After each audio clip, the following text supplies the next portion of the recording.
All right, my name is Meredith Morgan, for those of you who I haven't met yet. Thank you all so much for being here. I've been excited for this event since, I guess, January when Jessica and I talked. This event is hosted by the Copenhagen Center for the Advancement of Women in Communications, the Women's Center, and it's sponsored by Student Government Association as well. As for the Women's Center, where I work, we are a department at FIU that works to educate students, faculty, and staff on gender inequalities, women's issues, and we do this by having events such as these, programs like mentoring programs, Lunch, Learn, and Lean In, which is our monthly roundtable discussions, and we also have a conference coming up called Women Who Lead. This is the 10th annual Women Who Lead conference, and Kimberly Bryant is our keynote speaker, and she's going to be talking about her leadership journey and how she came to found her nonprofit organization called Black Girls Code. Registration is free. Y'all can sign up at women.fiu.edu. Also, you have evaluations in front of your chairs with tables. Please fill that out. These are important because it helps us know how to make events better for y'all so that we can serve the students better. All right, so let's get to the reason why we're here.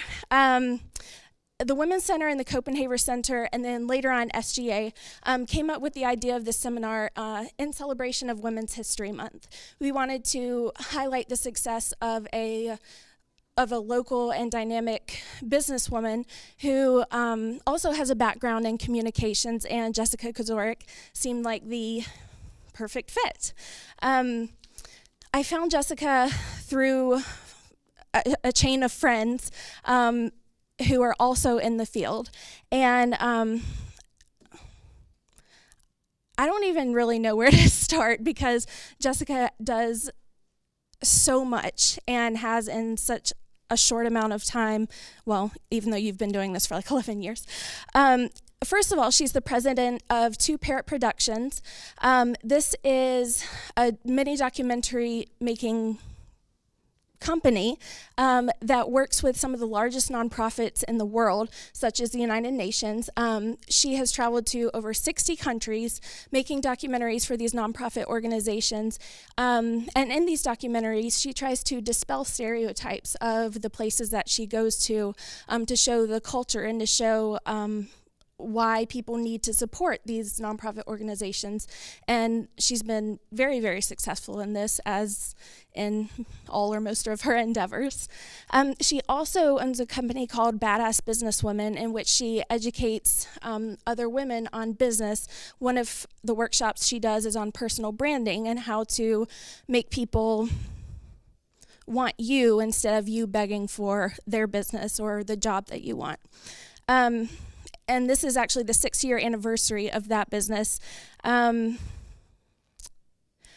Finally, Jessica is the creator and producer of a PBS show called TechVersify. This show is about technology and how we use it to either create happiness or increase our happiness, or how it affects our brain science.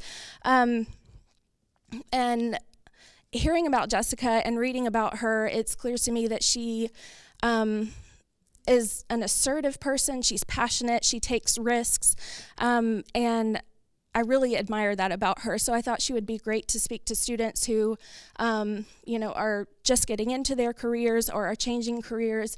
And I also want to learn from you as well. So join me in welcoming Jessica Kizorek.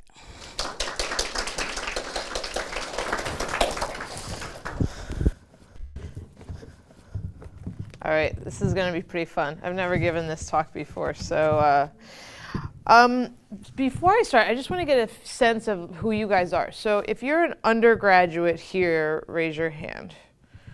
Okay, great. And then what role do you play?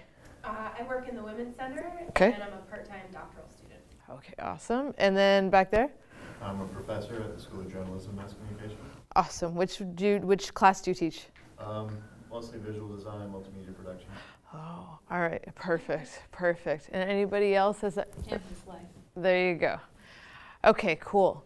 And then you guys are all basically in the communications curriculum. Are you guys in communications? I'm in international relations. International relations? PR. I'm P- actually in a firm right now. Okay, Training, yes. great. And Marketing. marketing, Digital media. digital media. Psychology. Awesome. That's like one of my favorites. Hospitality. Hospitality, you? Marine biology. Marine biology. All right, okay. What about biology? So you got a whole bunch of biology people here. What are you doing here in my lecture? Do you guys want to be entrepreneurs? No, I just like being involved. Yeah? Yeah. Okay, cool. What about you guys?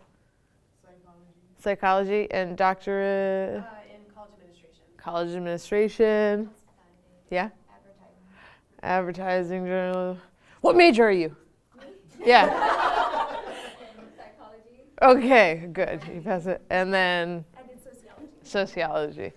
Okay, so the takeaway that, like she said, I love when people use the word assertive because it's sort of like she's an assertive person. They don't want to say like cocky or aggressive or like too much. Bossy, that's my favorite. But actually, I've been called bossy my whole life. In my career, I produce videos. So I'm on sets where there may be 20 people working for me, and it's my job to boss around every single person. So the fact that I have a bossy personality, and I've used it to my advantage. So you want to sort of think about living. The takeaway to what I wanted to talk to you guys about today is living life on your terms and using technology to get what you want, right? Because technology is neutral. It could either hurt you and sleep deprive you and make you miserable, or it could be your greatest ally. But it's your job to really think about it enough to be able to live life on your terms and use technology to get what you want. So what are the two things, takeaways? Number one? All right, good, perfect. So I broke the talk into 3 pieces, right? First piece is using tech to get what you want in the business realm. Then using tech to get what you want into your bank account. And then the third one, which Meredith did not approve, but I'm going to talk about it anyway, is using tech to get what you want in the bedroom. Right? And the reason that I'm throwing that in is because it's very much one of the same when you start thinking about living life on your terms and using tech to get what you want, right? And it's more of like a personality style and a way you approach life. And that's one of the things that you told me that you liked about me is this idea of dreaming and going after what I want. And I'm notorious for that. And I'm 35, and I'm gonna start with the business realm one. I'm 35, and I'm going to talk about myself like sort of bragging a little bit because I want you to understand what it is I've accomplished and that you don't get anywhere in business unless you're willing to work hard and put in the hours. And here you are, you're at this educational institution, so obviously that's like one of the things you're doing. But I've been making documentary films for 18 years. Yeah, 18 years since I was 17. Does that add up? Yeah, 35. Okay. But I have no formal training in it. I taught myself the art form, the tech. I can shoot. I can edit. I don't anymore. I now have about 50 people that work for me, all freelance subcontractors. And my contractors do anything from the shooting, to the editing, to traveling and organizing the whole thing, to doing motion graphics, graphic design. Like there's a whole slew of different freelance skill set people that I employ. But one of the things that I've done is I've created a business that when I started the business officially, I was 21, so I was in college myself when I registered twoparrot.com. And I wanted to have a business where I could get paid to travel around the world and make videos. And I basically just engineered a business that pays for all my travel expenses, all my hotels, all my train trips, anywhere I want to go in the world, you know. And what you want to do for yourself is have that kind of mentality. Even if you're working in a firm or you're going to be an employee right off the bat, you want to think entrepreneurial. Think about different opportunities that you have to, you know, make money for yourself. And I really used tech. I wasn't willing to do the like climb up the corporate realm thing. A lot of I've lectured at Princeton, I've lectured at almost every college institution down here. I've written 8 books. A lot are about video production, video marketing, video fundraising, the future of philanthropy. But I've put in my time teaching. I've been on most of the television stations, NBC, CBS, Fox and Friends, CNN, like 4 different shows on CNN. And then I've gotten awards, like for the teaching work that we did with, she was talking about begging for business. We had this, me and a business partner won the Miami Herald Business Plan Challenge. You guys might not know about it, but our faces were on the cover of the Miami Herald the day that LeBron James was holding up his the NBA when the Miami Heat, the same day that the Miami Heat story broke, we were like on the front page of that. But it had to do with how we were innovating education, and we were coming up with a new way to teach businesswomen about personal branding and stuff like that. Is anybody, who knows what personal branding is? What is it? When you practically sell yourself to people and show people the best of you, so people are interested in you and what you have to offer. Why is personal branding important insofar as getting what you want in the business realm? Think about it again. I'm going to ask again. Why would personal branding be important for you to get what you want in the business realm? It's about trust, building trust, and if your personal branding portrays that trust, then investors and others will invest in you. That is a very good point. You end up attracting a lot more business opportunities or jobs or media mentions or things like that. You want to think about who you are and how you're portrayed. And like she said, one of the core things is trust. And so what would be maybe some of the steps or things that you would do if you were trying to develop your personal brand? What would be some of the things that you would do if you were building your personal brand as someone who is trustworthy? Yeah? I think one of the main things is first concentrate on your mission, what you want to do for your life. Form a title for yourself, what you are, because if many times in college, for example, you ask somebody, what do you want to do? I don't know. You can't personal brand yourself if you don't even know what you're going to do for the rest of your life. So you need to have a goal first, and then you have to market that to other people. So I think that's one of the first important things. Yes, and what you said too is like you almost think about who is your future self. Like 10 years ago, I was thinking about who do I want to be in 2015? Like, so what am I willing to dedicate 10 years of my life to? And it's been, I wanted to be one of the top videographers in my entire industry, and that's already happened. So check, you know, I wanted to be on the front page of the Miami Herald. Check, you know, I'm about to get like a technology award. Check. So, but unless you set your goals as, like you said, I want to win technology awards.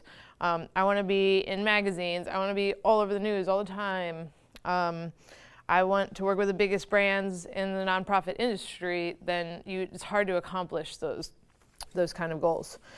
And once you have that sort of vision for what you want, let me tell you, everybody's going to have a good reason why it's not a good idea that you do that, right? Has anybody ever run into like friction with your family saying like, oh, I don't think that's a good idea? Okay, right. Or your friends are like, and then you got people trying to hold you back.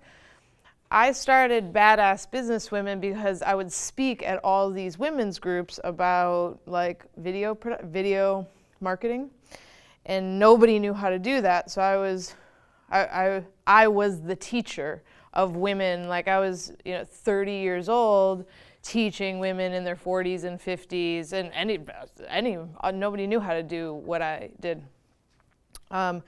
But they all wanted me to join their groups, and they just felt so like stodgy, and I was like, no, it's good. And I would just like show up only when I had speaking and engagements.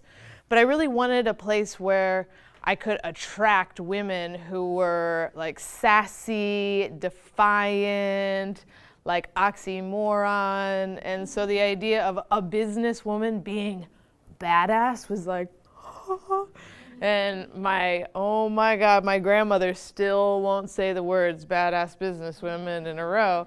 And she loves Fox because Fox won't let me actually say the word badass on the air. So those are the television interviews that she likes when I do. But people thought that it was ridiculous and that it made me look stupid and that it would totally discredit my efforts to personally brand myself.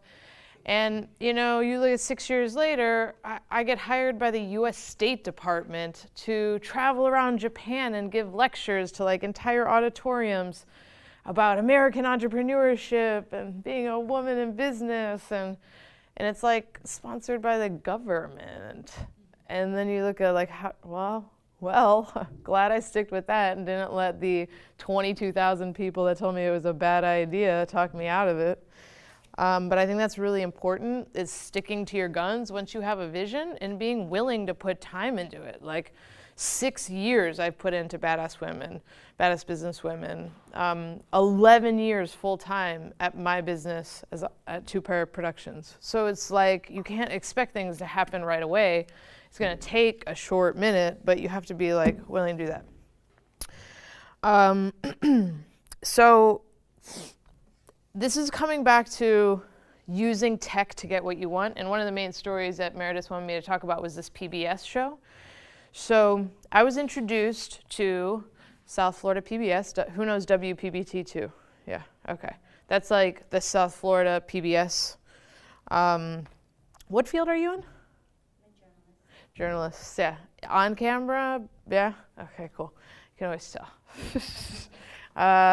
But I was introduced to them, and the producer was so great. We sat down for 2 hours. He's like, what show would you produce if you could produce any show? And I was like, oh my God, I hadn't thought about it. And it took me a little while, and I came up with this great idea about like how technology impacts the brain and then how it impacts our happiness. And I like pitched him this whole thing, and he's like, oh my God, it's such a great idea. And I was under some kind of mistaken assumption that the television station would like have money to fund the show idea that I was pitching. So I was willing to put a little effort into the development.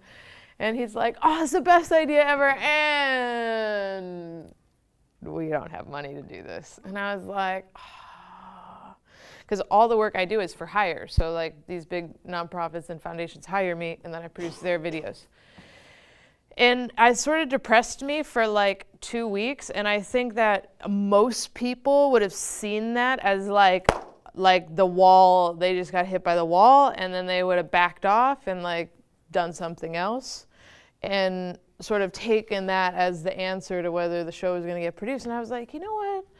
I started thinking to myself a couple weeks later, I was like, I'm around all these really wealthy people, all these funders, these foundations, like why don't I get the money to produce the show, to pay myself and crew to produce the show, and then the station will want the content basically for free. I'll give it to them for free if they guarantee the distribution.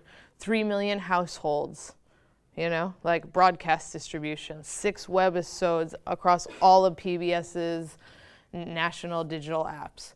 So I'm telling you this story and dissecting it because I basically reverse engineered the television show model, and I got 2 funders.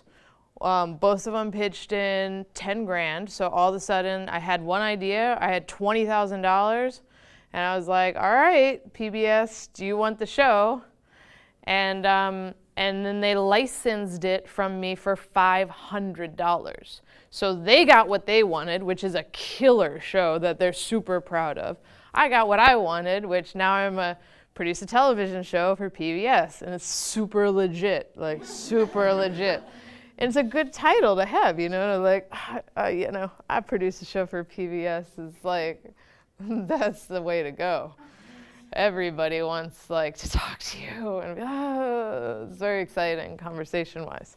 But I made that happen despite the universe saying no to me. And it's relevant for you guys as you look at how do you want to use tech to almost like bypass the system, right? And that's what I managed to do. Okay, so I want to hear what a couple people got out of that part, or a couple questions. Yeah, what? I always have something to say. Sorry. It's interesting because that's most of what you hear out of everywhere. Oh, don't do it. Oh, why don't you do this? Oh, why don't you do that?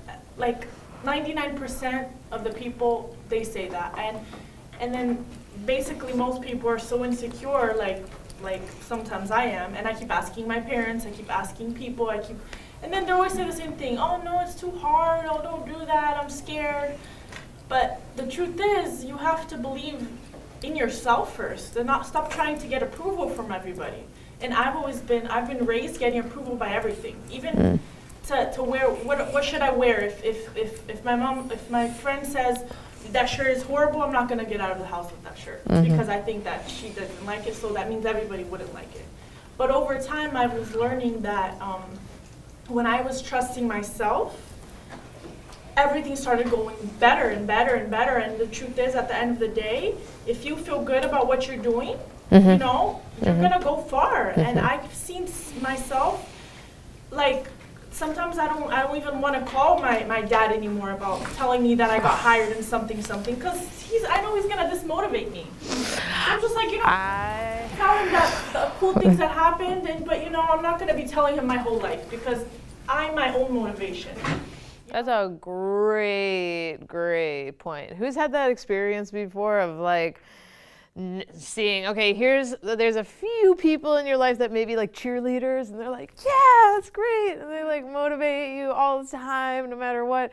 And then there's like the other 90% that are like, have their own opinion, and they're a little bit jealous that you're thinking about that, so they want to even pull you back. And one of the reasons that I started Badass Businesswomen was because I wanted to dress like, you know, Trinity from The Matrix, right? Those like long coats and like black and boots, and that's what I wanted to wear on stage. And so the whole thing is just a complete manifestation of like, well, shoot, if you're gonna be alive in 10 years, like what's worth living for? And building myself up as this like person who specializes in entrepreneurship, communications, pop culture. All right, so that's great. The second, ready? So now we just talked about how to use tech to get what you want in the business realm. Now, use tech to get what you want in your bank account. My overriding message about this is money is good. And it's okay to pursue it shamelessly. I think a lot of women, I study like gender differentiation, right? And women sort of hold back. They're like, oh no. They're motivated by a lot of other things other than money, like the social environment and, you know, da da da da da. But men make more money primarily in their careers based on one thing. they negotiate their starting salary the first job they get out of college. So it's like, boom, they go all automatically, like they could be making $10,000, $20,000 more just out of the gate. That then gets exponentially increased over the next 10 years. And your women are making, in some cases, like $100,000 less than a man. Like a woman on Wall Street may make $250,000 and a man might make $350,000 with the same exact qualifications. And so the more money you have, the more like things you can do, right? It funds your ideas. My business, all the things I do crazy time stuff. Like I'll have an anniversary party and I'll get like a pink stretch Hummer limousine. Those things, they're not cheap, right? Like 4 hours is like $700, right? But they are the best for photo shoots. And so we've got like me in these outfits and my clothing's custom made because I can pay for that. And then we're getting out in this Hummer limousine and I pay for the photo crew and like, but I bring it up, even I give a lot of speeches to artists because I'm a fine artist. And they're like, it's not about the money. And I'm like, where the did you get that? Right? Who said that to you? It's so old-fashioned. Like, do you think paint is for free? Like, the bigger the canvas, the more money, and the ladder that I need is $200. Where's that coming from, right? So you want to be motivated by money because that gives you more power. And then also you can donate it in the community. So if you have an excess or a surplus of money that you're generating because you're smart, then you can be a resource and help in your community. And it's super important to think about. It's not just about you, it's about who you can take care of. You know, like a lot of people rely on me. I've got 50 people I regularly hire, you know, so they rely on me as a source of income. And I think that's cool. I think that's like the coolest thing to do now. Like nowadays, to be a job creator, that's where it's at. That's what our economy needs. That's what our gender needs, you know, like women creating job opportunities, particularly, and hopefully for other women. But you know, that TechVersify show, a lot of like independent filmmakers would be like, oh, I'll just produce it in my spare time for free or whatever because there's no money. No, I wasn't gonna do that for free. I needed like a foundational 20 grand just to like make it not hurt me. You know what I'm saying? And so you wanna be looking for where is the money. Like if you're in your career, you're picking a job, you're picking clients, you're picking a niche market, right? And the other thing is you want to get really good at something that's in demand. I want you to think about this for a second, especially as it relates to your education, right? Nowadays, a degree is great, but the only thing I look at is the portfolio and the work product of the people that I hire. Okay? And they need to be super good at something, right? So that could be, in my case, I learned to be really good at video marketing, graphic arts, animation, photography, videography, coding, WordPress, social media promotion, IT, fundraising, virtual reality experiences. These are skill sets that are highly in demand. And when you have something that's in demand, people will pay for it, right? And you want to shoot not to be the cheapest person in your industry, but to be so good at what you do. Like I'm so good at what I do that I can charge, 4 or 5 times more than my competitors may be charging. And people will pay for it because they want the best. And that's relevant to you learning skill sets that, you can have a degree, fine, but be good at something that's monetizable. And I'm good at a lot of things, like I'm really good at calligraphy, and I don't get paid as a calligrapher, right? I'm really good at working, I make this clothing with like LED capes that glow in the dark and stuff. I don't get paid to make LED capes, right?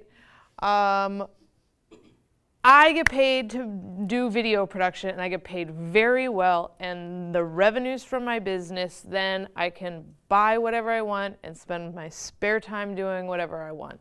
And there's not the pressure to monetize it. Like I do these paintings, there's like 30 of them, these big calligraphy with LED and broken mirrors and da-da.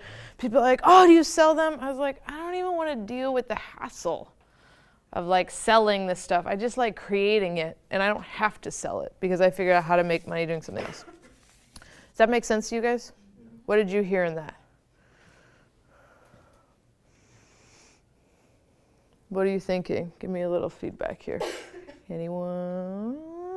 Someone at this, okay, there we go, great. To develop a skill set that you can actually sell, that you can actually make a profit from.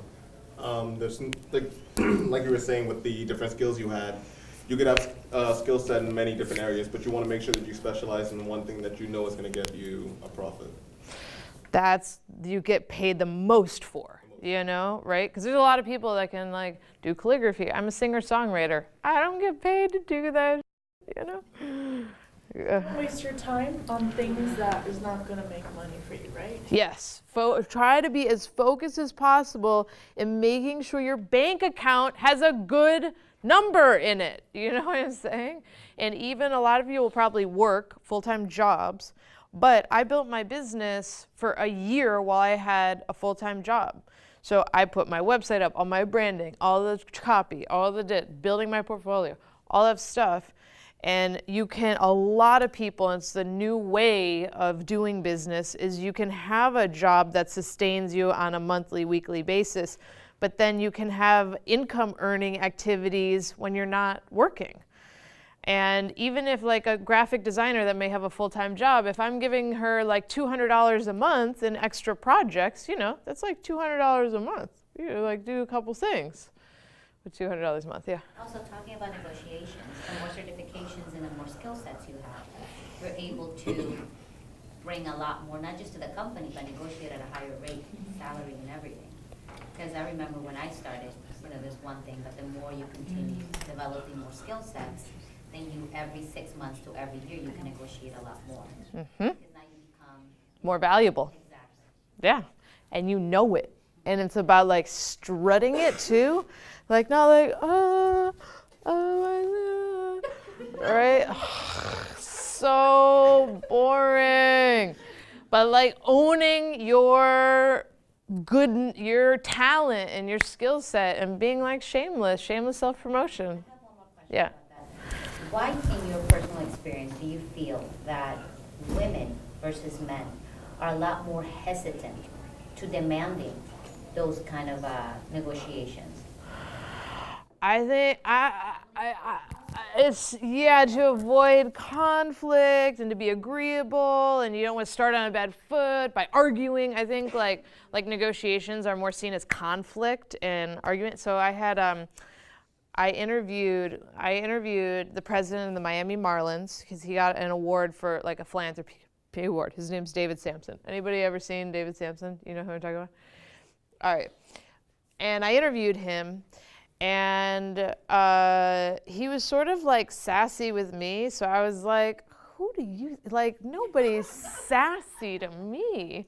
You know, his estimated net worth is like $200 million, but nobody sasses me. And so I sassed him back, and I was like, and so time went on. I saw him at the video at a gala, 500 people, made him look awesome. Next thing you know, my phone's ringing. He's like, hey, Jess, this is David Sampson from the Miami Marlins. Do you remember me? And I was like, I really had like a visceral reaction to, he's like, so, there's this project that we might need your help on. It's this video, and we're trying to sell the naming rights to the stadium, which will be a business transaction that's worth between $100 million and $200 million. Like Pepsi will buy it, or Ford, or whatever.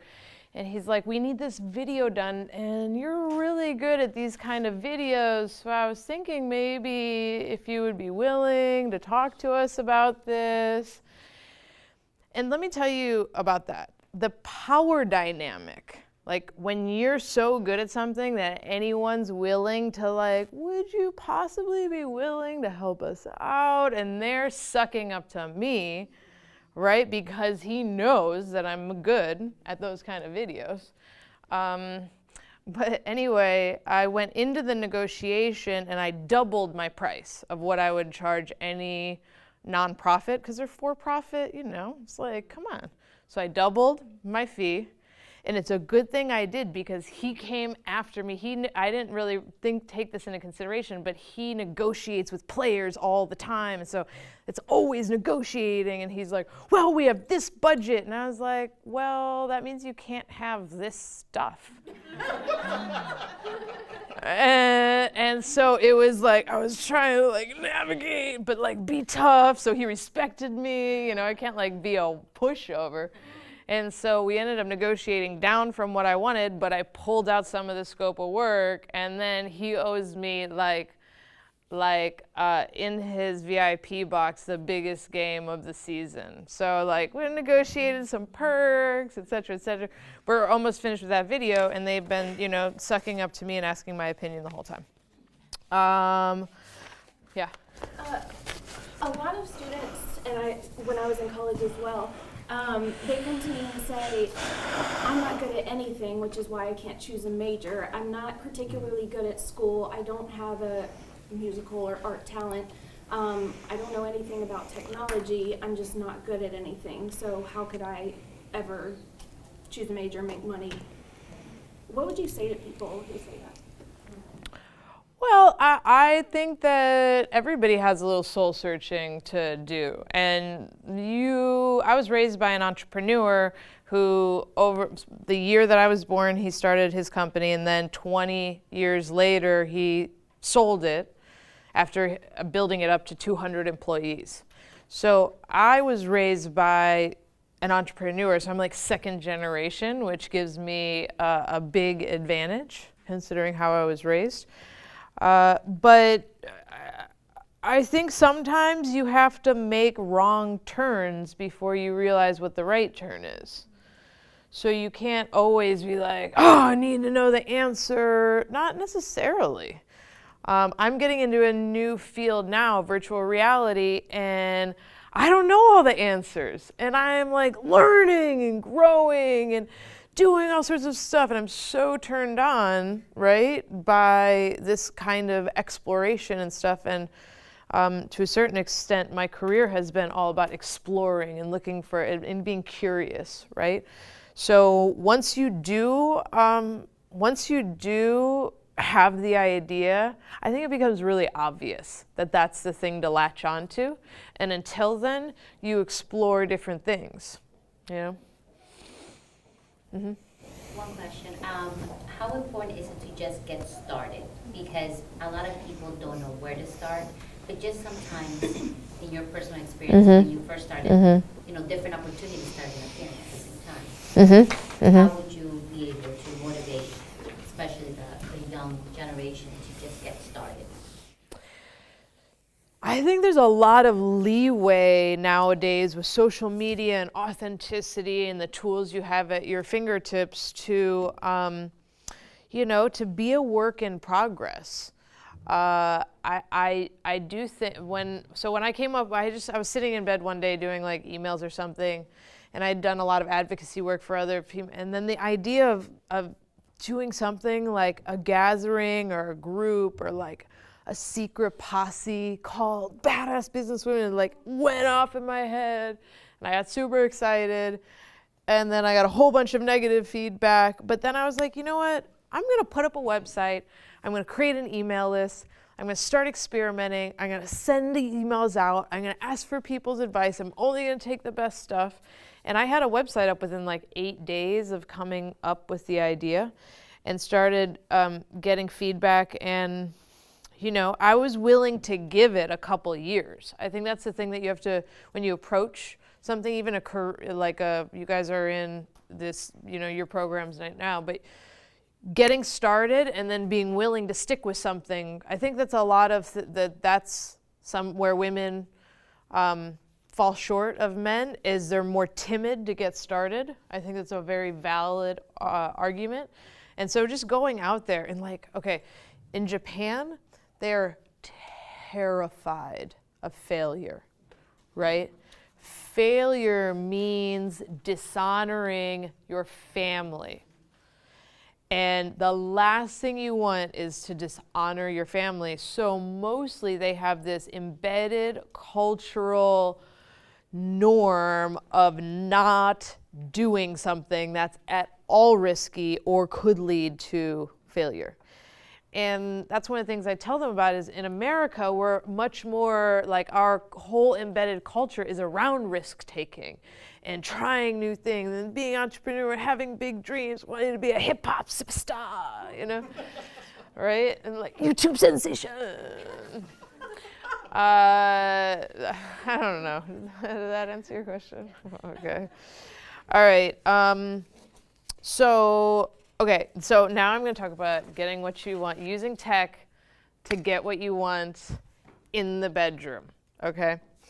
And then we'll do the wrap up. So tech is making sex very different than it even was 3 years ago, 5 years ago. So I look at people that are like coming of age right now and at the sort of like beginning of their like sexual careers, and it's like, wow, you have a lot to navigate in ways that people before you didn't. And so the choices that you make, and you're almost having to like really pave your own way of knowing what you want and going after that. And I am mostly gay. I have my moments, but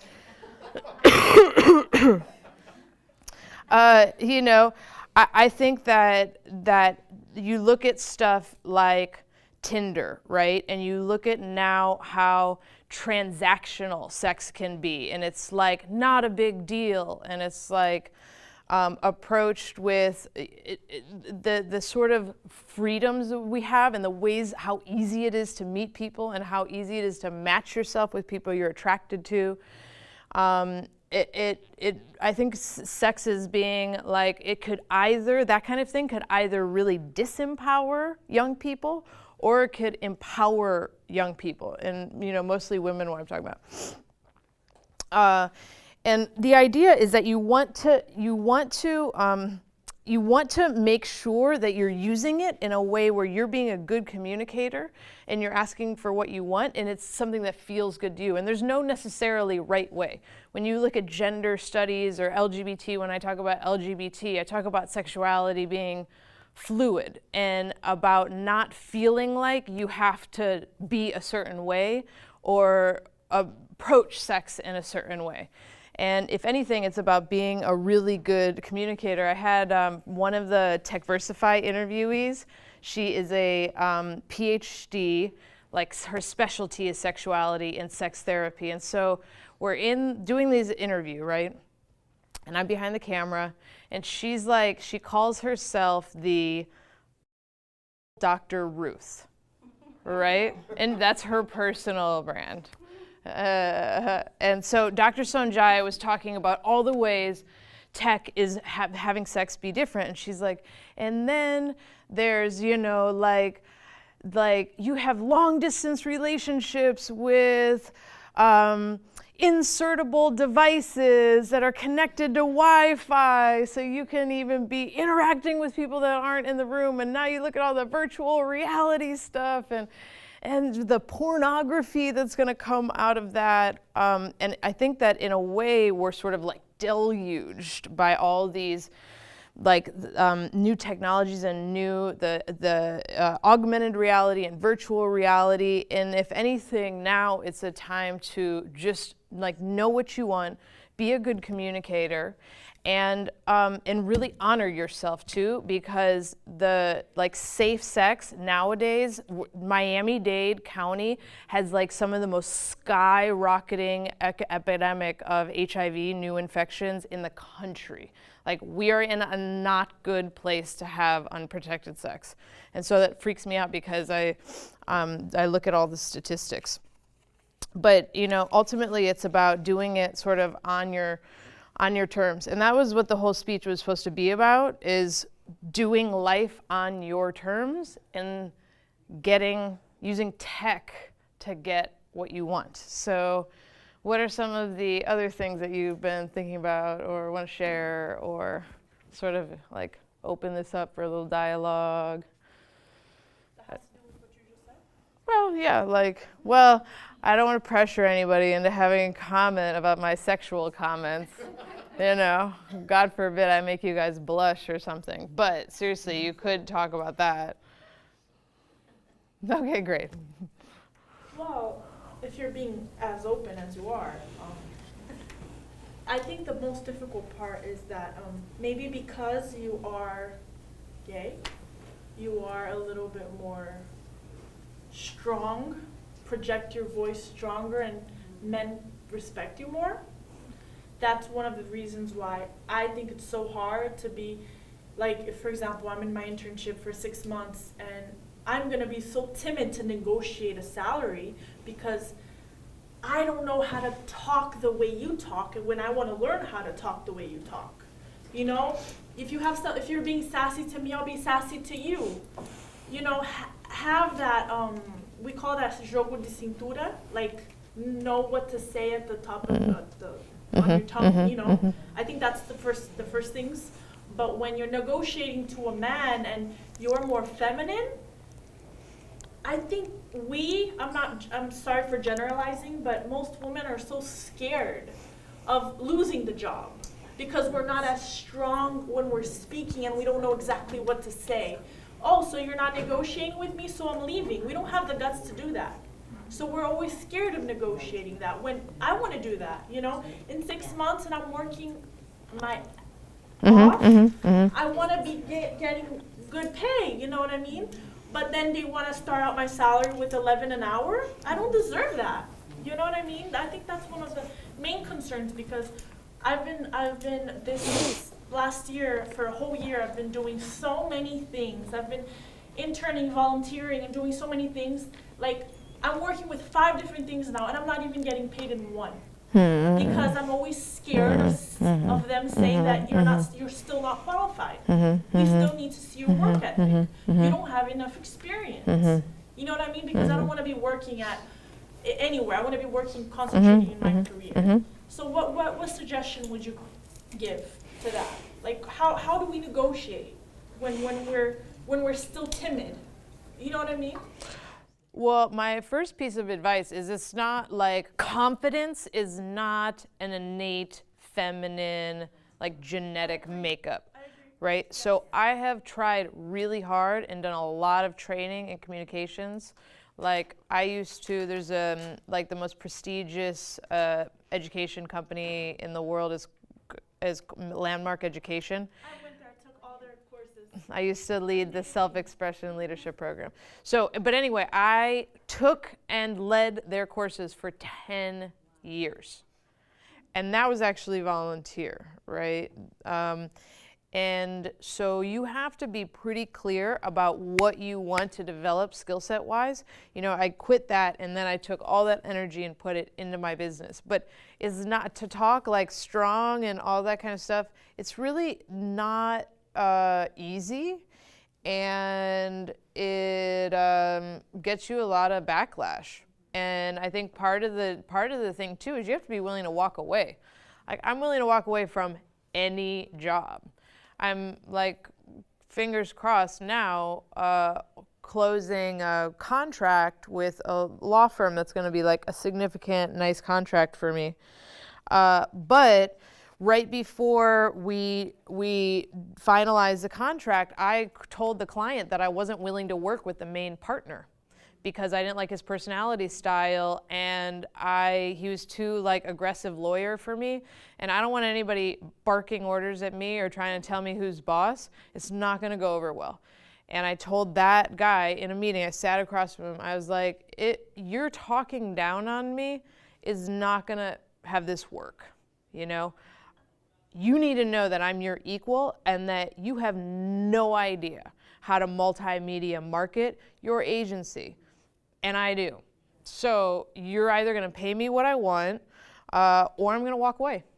And you either give me the terms that I want. And I think that that's what you also need to do is get creative about the terms of your agreement and create opportunities that are win-win. So maybe there's a way that, you know, you can get what you want, but you've got to approach it in a different way, like I did the PBS show project. Like, I didn't get the network to fund it, I got other people to fund it, which then turned out even better than for me because I own it and I tell the network what to do. So you have to have almost like an engineering architecture brain about architecting your life and the kind of ways that you want to spend your time. I was going to sort of comment also on, because I feel like you're bringing up a really complex idea about whether what you're talking about, like negotiation and confidence and, you know, living life on your terms is connected with like some of your identities. And, you know, I personally don't agree with that necessarily because I don't think that, you know, being gay or being a female or being anybody in and of itself affects any of those things, but I do think that you're bringing up some cultural things that really can impact, because when you negotiate, it's not just you and how you negotiate, it's how the other people perceive you, and there's a lot of research about how, you know, even if women are good negotiators, sometimes that isn't perceived as a positive thing from the other side of the table, no matter how savvy, you know, the woman is. Yeah, that's the point I wanted to bring up. I just didn't know the right words. No, and I think that's why like you got me really thinking about like where are those connection points for people, and I just keep thinking about how, you know, also what you're bringing up about when I was younger. I'm 35 also. When I was younger, I did a lot of stuff for free or volunteer or, you know, to get experience and try things out, see what I liked and see what I didn't like. But now I'm getting closer to what you're talking about where, you know, yeah, I've given people invoices for contracting jobs and they didn't like the price and then I don't have time to do that job, you know. But it wasn't always like that, and I think that, I don't know, probably everybody's different, but like you have to work up to this place in your life and like you're saying, be so good at what you do that you're willing to say, okay, then I don't have time for every job, you know? So I have a bunch of tattoos, but one of them that I want to show you is, remember how I told you about that the company was called Make Them Beg. Stop selling and start seducing with your irresistible personal brand. So there's a whole curriculum, right?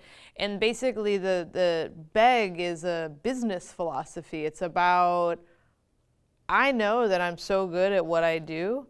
Even if you're young and you know how to freaking code websites up in like 2 hours and you can charge me like $200 to do it, you can make $100 with my agency because you know how to do something that I need. Right? So it's about like being so on point, and you have to see the future and you have to expose yourself to a lot of things. But ultimately, so I have this tattoo, right? It says beg. Okay? And it just so happens like when I'm framing the camera, right? Like I'm behind a tripod, it's basically like this, right?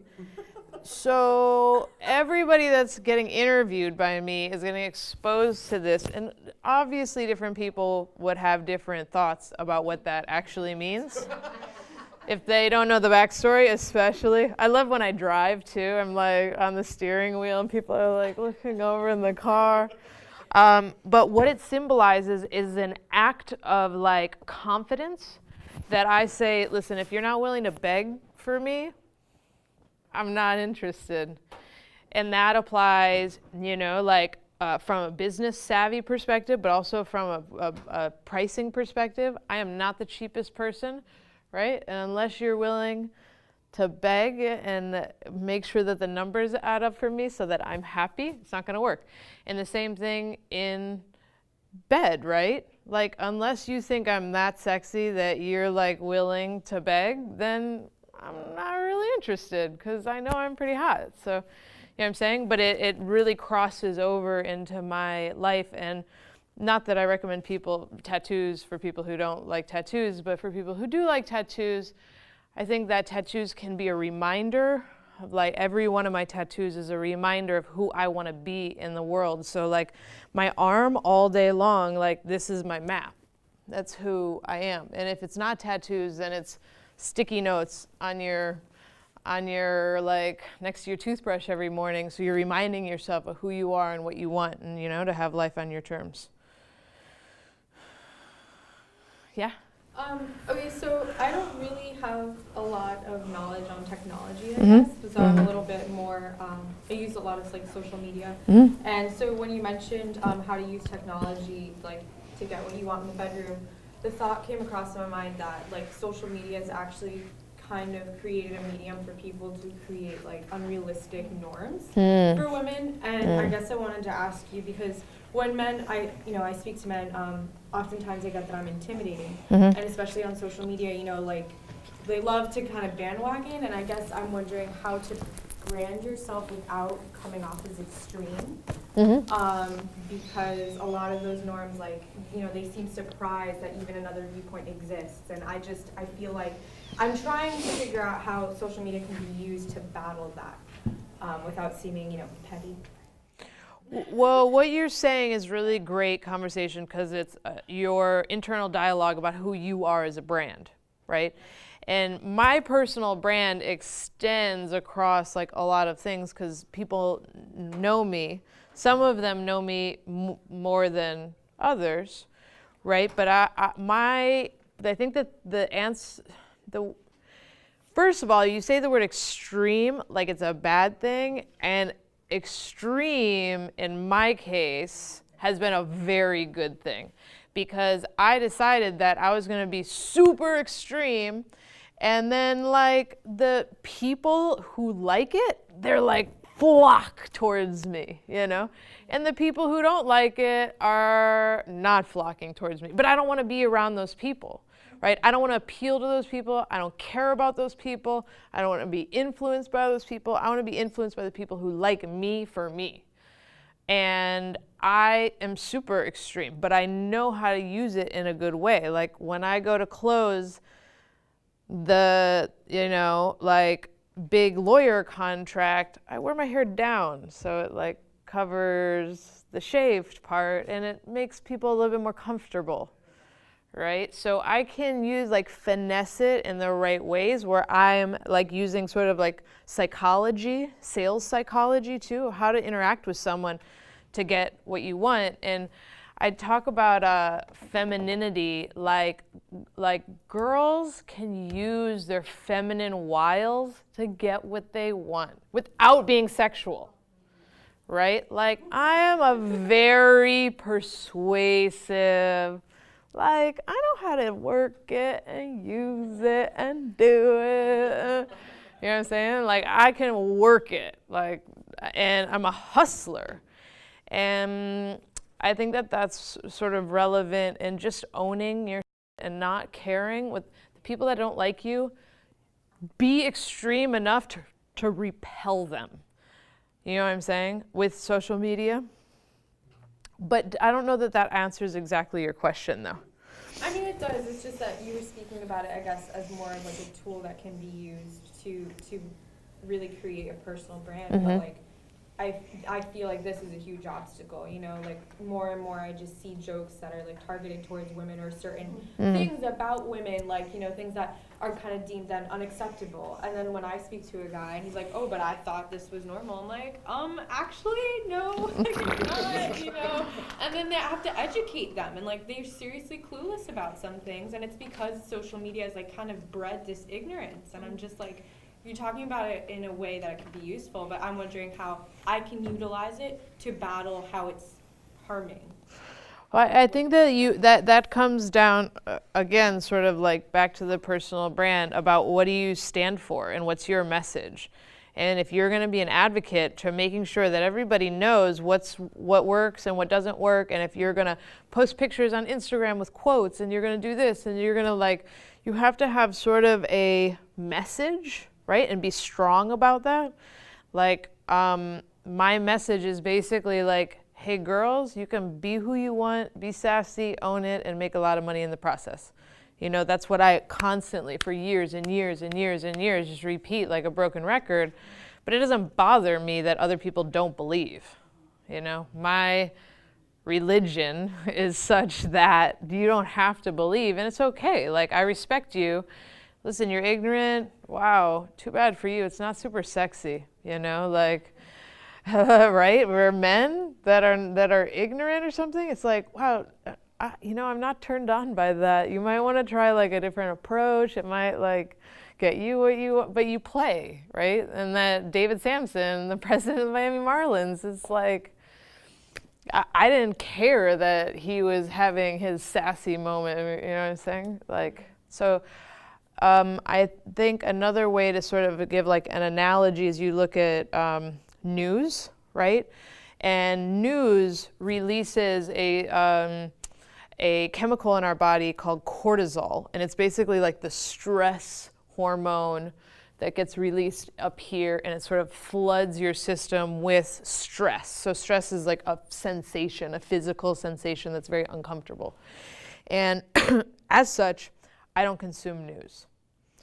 I think that on social media, I choose the kind of stuff that I want to have come at me. And if there's somebody in social media on Facebook that's like posting negative stuff, guess what? They get hidden from my timeline forever, right? And it's only because I'm clear about what kind of life I want to live, and I want to be around positive people. The happiest that I get on Facebook, I know how to release happy feelings in my body, oxytocin, dopamine. I go to the Giant Schnauzer Facebook page because I have a Giant Schnauzer puppy, and all over the world they're like posting Giant Schnauzer pictures, and it makes me so happy. Right? And I make sure to do that a few times a week to like get my happy juices flowing. But you have to know what like impacts you, how it impacts you, you know what I'm saying? Sort of like regulate your intake that you get on social media. Anybody else? Yeah? So kind of building off of what Laura was saying, what I took away was that there are social barriers for women, unfortunately. With your position, how would you, not just saying like with this event specifically, how would you be able to get this information out to more women to kind of break down these social barriers and also to educate men? How would I do that? Yeah. Well, I have for years done speaking engagements like this. This is like more on the smaller side of how usually the amount of people I talk to, anywhere like 500 people in the room.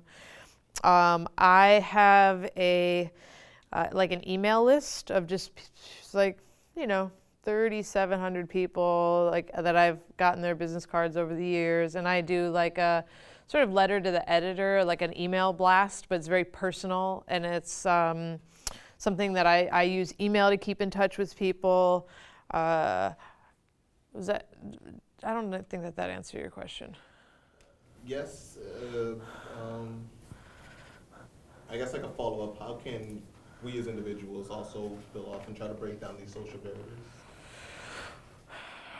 it starts at being involved with people like this and having conversations about different actions you could take. And if you're really committed, I would suggest finding some like local nonprofits that already have programs and activities, and they already have, like, they've built it up over the years, and so you can participate in the cause in like a really meaningful way for you.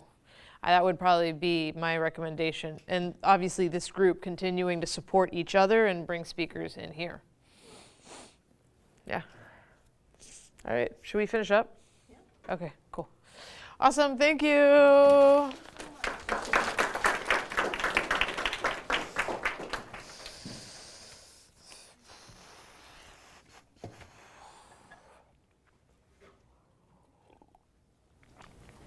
Okay, Jessica, thank you so much for being here.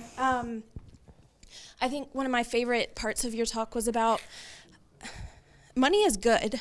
And in addition to negotiating, I think we need to start talking about feminized fields and how when we're in feminized fields such as education or nursing, we're not there just because it makes us feel good, because we feel fulfilled leaving work. We deserve money because we're doing important jobs. That's also one reason women are earning less than men, because people just think the fulfillment is enough for us. Well, anyways, the Women's Center, the Copenhagen Center, and SGA are so glad that y'all were able to make it. Help yourself to more food. Leave your evaluations, if you will. And if you didn't sign in, please do so in the back. Thank you, and happy Women's History Month.